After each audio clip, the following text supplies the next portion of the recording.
வணக்கம். பரபரப்பு மீடியா செய்திகளுக்காக நான் ரோஷன். வடக்கு இஸ்ரேலின் கிரியாத் ஷ்மோனா நகரை நோக்கி ஹெஸ்போல்லா 65 ராக்கெட்களை சரமாரியாக ஏவியதில் குறைந்தது 2 பேர் லேசான காயம் அடைந்தனர். ராக்கெட் வீச்சால் ஏற்பட்ட அதிர்ச்சி அலைகளால் காயமடைந்த 2 நோயாளிகளை ஜிப் மருத்துவ மையம் பெற்றது. இஸ்ரேலின் அவசர கால சேவை பிரிவின்படி நகரம் முழுவதிலும் உள்ள பல கட்டடங்கள் மற்றும் மேகன் டேவிட் அடோமின் தீவிர சிகிச்சை ஆம்புலன்ஸ் மீது ராக்கெட்கள் தாக்கின. நகரிலும் மின்சாரம் துண்டிக்கப்பட்டதாக மின்சார நிறுவனம் தெரிவித்துள்ளது. ராக்கெட் எச்சரிக்கை சைரன்கள் ஒலிக்க தொடங்கி 2 நிமிடங்களில் நகரின் மீது ராக்கெட் விழ ஆரம்பித்ததாக உள்ளூர்வாசிகள் இஸ்ரேலிய ஊடகங்களுக்கு தெரிவித்தனர். யாரும் பாதிக்கப்படவில்லை என்பதிலிருந்து அனைவரும் பாதுகாப்பான பங்கர்களுக்குள் சென்று விட்டார்கள் என்று எடுத்துக் கொள்ளலாம். நிலைமை மதிப்பீட்டை தொடர்ந்து எல்லைகளுக்கு அருகில் உள்ள நகரங்களில் பல சாலைகள் இஸ்ரேலிய பாதுகாப்பு படை IDF-ஆல் மூடப்பட்டன.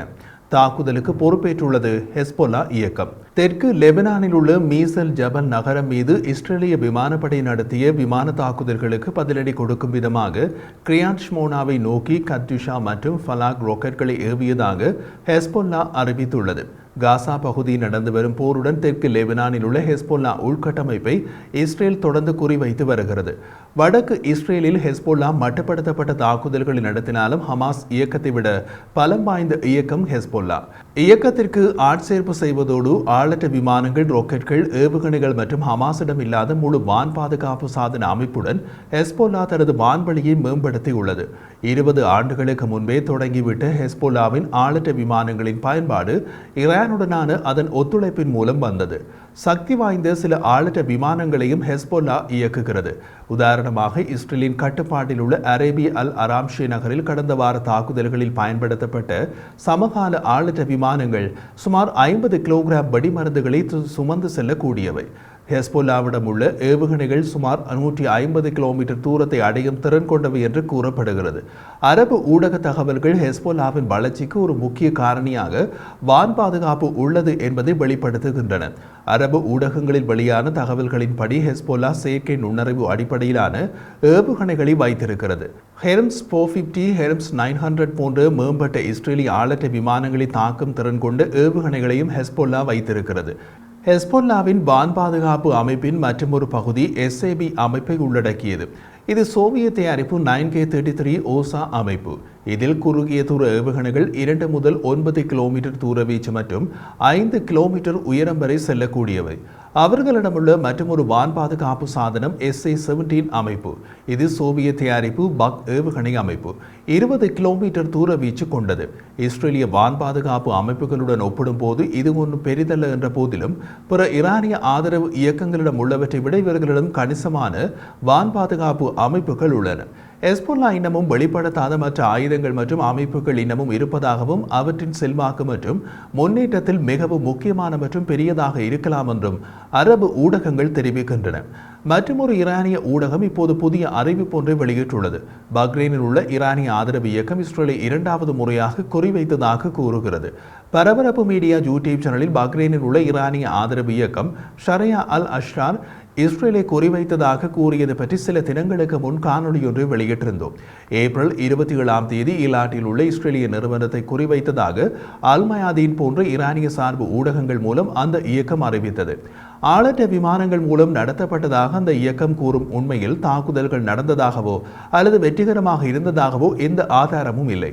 ஆளற்ற விமானம் ஏவப்படுவதை காட்டும் தேதி குறிப்பிடப்படாத காணொலியை அந்த இயக்கம் வெளியிட்டது. அதுவும் தாக்குதல் நடத்தப்பட்டு கிட்டத்தட்ட 1 வாரத்தின் பின்னரே தாக்குதல் பற்றி அறிவித்தது. இப்போது 2வது அறிவிப்பு வெளியாகி உள்ளது. இஸ்ரேலின் ஈலாட்டை குறிவைத்து 2வது தாக்குதலை நடத்தியதாக அந்த இயக்கம் கூறியதாக ஈரானிய அரச ஊடகம் IRNA தெரிவித்துள்ளது. இந்த தாக்குதல் எப்போது நடந்தது, ஈலாட்டில் இவர்களது இலக்கு என்ன என்று எந்த விவரமும் கிடையாது. தாக்குதல் நடத்தியதாக கூறும் இயக்கத்தின் தலைவர் பஹ்ரைனில் இல்லை, ஈரானில் வசிக்கிறார். இந்த ஈரானிய ஆதரவு இயக்கம் ஏதாவது தமாஷ் பண்ணுகிறதா அல்லது மானசீக தாக்குதல் நடத்துகிறார்களா என்று யோசிக்கிறார்களா? இல்லை, இதில் ஒரு விஷயம் இருக்கிறது. பஹ்ரைன் இஸ்ரேலுடன் ஆபிரகாம் உடன்படிக்கையில் உறுப்பினராக உள்ளது. பஹ்ரைனில் ஷியா சிறுபான்மையினர் உள்ளனர். ஈரான் பஹ்ரைனில் உள்ள ஷியா சமூகத்தின் மீது செல்வாக்கு செலுத்தவும் நாட்டில் சிக்கலை தூண்டவும் அடிக்கடி முயன்றது. சவுதி அரேபியாவில் உள்ள ஷியா பிரிவினரிடையே ஈரான் அதையே செய்தது. அதற்கும் இஸ்ரேலுக்கும் தொடர்பு ஏதுமில்லை. அது அவர்களது ஷன்னி ஷியா மத பிரிவு மோதல் விவகாரம்.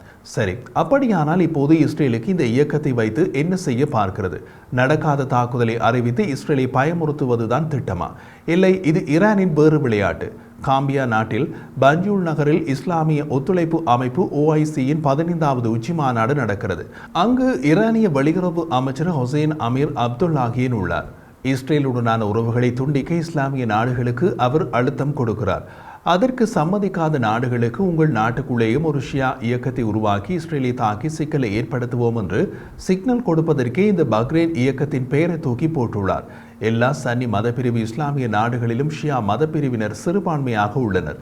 இஸ்லாமிய நாடுகளுக்கு ஈரானின் சடுகுடு ஆட்டம் நன்றாகவே தெரியும். ஈரான் ஏற்கனவே காசாவில் ஹமாஸ், மேற்கு கரையில் பாலஸ்தீனிய இஸ்லாமிய ஜிகாத், லெபனானில் ஹெஸ்போல்லா, ஏமனில் ஹவுதிகள் மற்றும் ஈராக் மற்றும் சிரியாவில் எண்ணிக்கை சொல்ல முடியாத அளவு ஈராக்கிய ஷியா பிரிவு இயக்கங்களை இஸ்ரேலை தாக்க பயன்படுத்துகிறது. பாகிஸ்தானிலும் ஆப்கானிஸ்தானிலும் ஈரானிய ஆதரவு ஷியா மதப்பிரிவு இயக்கம் லிவா அல் ஃபட்டேமியோனை வைத்து தாக்குதல் நடத்துகிறது ஈரான். சன்னி மதப்பிரிவு இஸ்லாமிய நாடுகளிலும் கண்ணா இந்த பட்டியலில் இளைய ஆசியா என்று நமட்டு சிரிப்பு சிரிக்கிறார் ஈரானிய வெளியுறவு அமைச்சர் ஹொசைன் அமீர் அப்துல்லாஹியன். அதுதான் பக்ரைன் இயக்கத்தின் இஸ்ரேல் மீதான மானசீக தாக்குதல் அறிவிப்பு. பாவம், அந்த இயக்கத்தின் தலைவருக்கே கூட அப்படி ஒரு அறிவிப்பு வெளியானது தெரியுமோ என்னவோ.